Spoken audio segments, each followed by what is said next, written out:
Leadership is developing followers around you that you can reproduce yourself into to make them into leaders.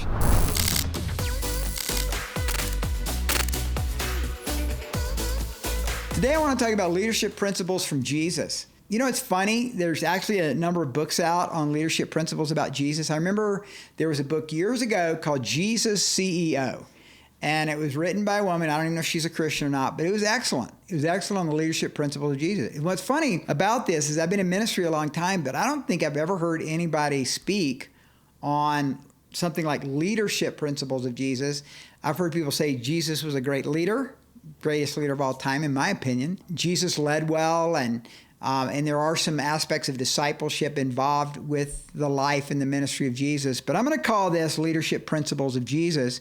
The last one was leadership principles of Jethro. And I want to look at Matthew 9, because in Matthew 9, we see Jesus doing kingdom ministry. He starts to gather people. They're starting to follow him.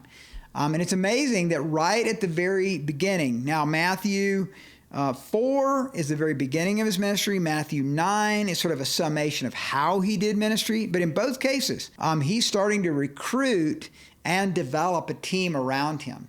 And in the last episode, I talked about Jethro's advice to Moses was build a team. Build a team of able-bodied men of character. And Jesus is about to do the same thing. But what I love about this passage is that Jesus shows us how he did it. So this is very, very practical about how to do leadership from the perspective of how Jesus did kingdom ministry. So I'm going to start with Matthew 9:35. Matthew 9:35, we read, "Then Jesus went about all the cities and villages, teaching in their synagogues and preaching the gospel of the kingdom." So here's first principle from Jesus. Do it. Do it. What do I mean, do it? I mean, do it. Like, what is it? What is it you're leading in? Model it. Do it. In other words, it's one thing to just talk about it, but you do that which you're talking about.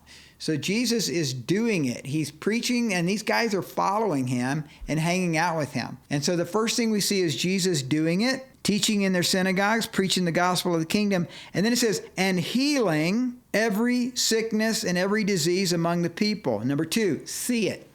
First, do it.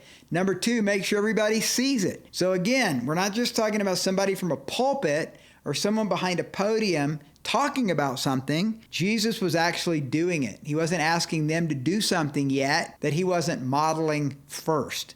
So we do it, then they see it, and listen to this. When he saw the multitudes, he was moved with compassion for them because they were weary and scattered like sheep having no shepherd. Now, Matthew's writing this. Remember who Matthew is. Matthew was a tax collector.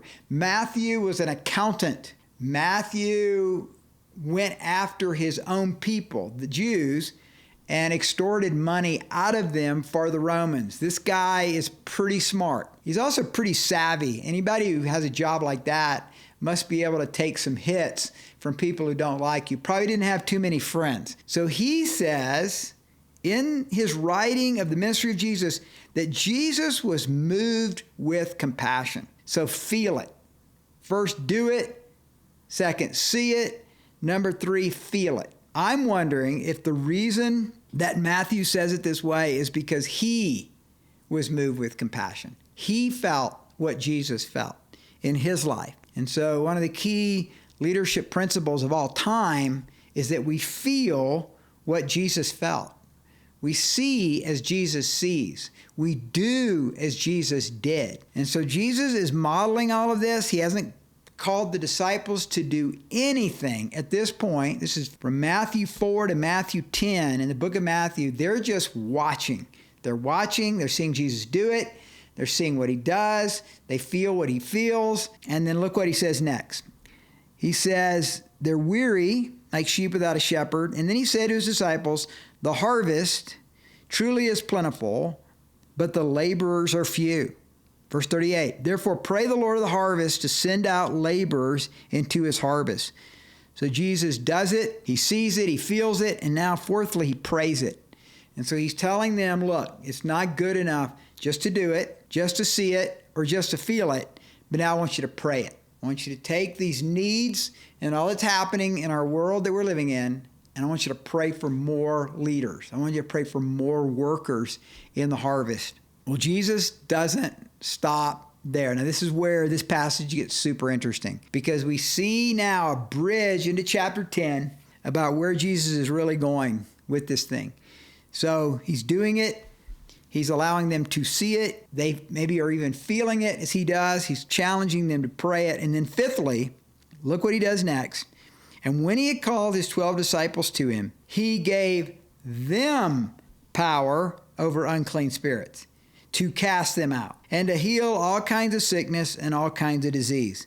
Now the names of the 12 apostles are these. And then he starts to give the list. So number 5, give it away. So do it, see it, feel it, pray it, give it.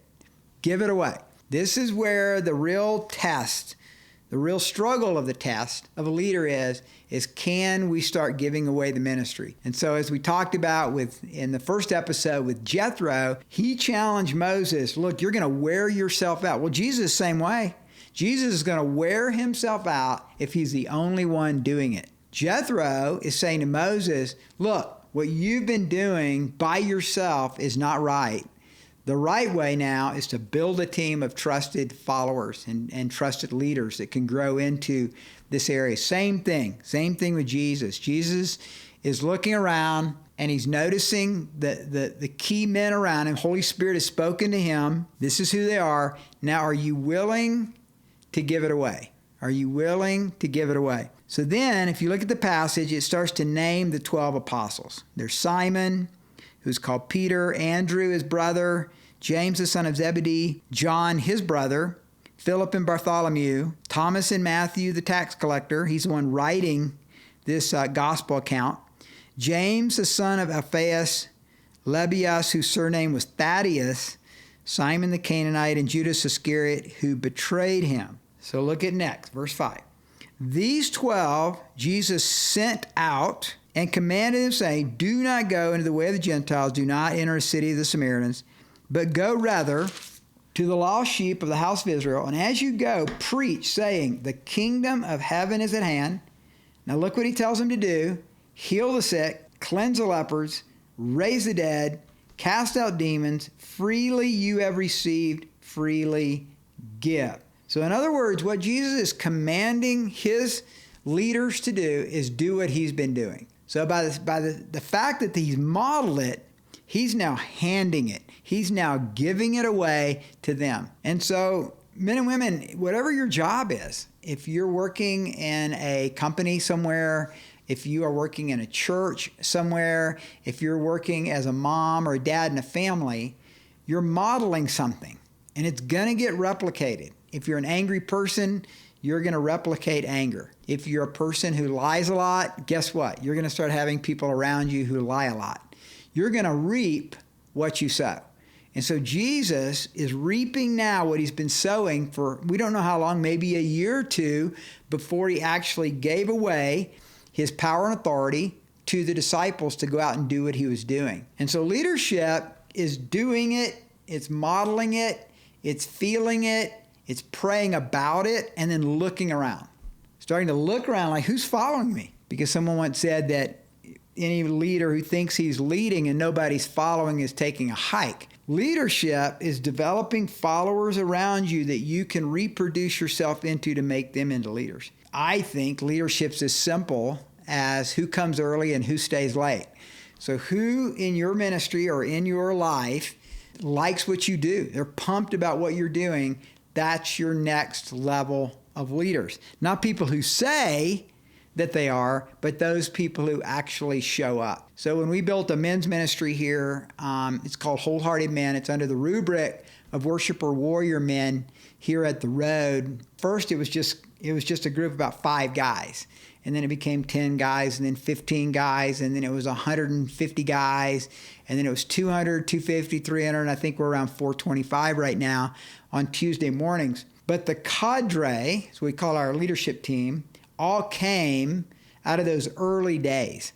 Because when we didn't have a breakfast, we didn't have a donut, okay? We didn't have anything. We just came and prayed and then did a little teaching, and then, went to work at like 5:30 in the morning. That group was key to the next level of leadership because they were showing up when nobody was noticing. So sometimes you have to look around and say, who's just doing this? They're not doing it for a position.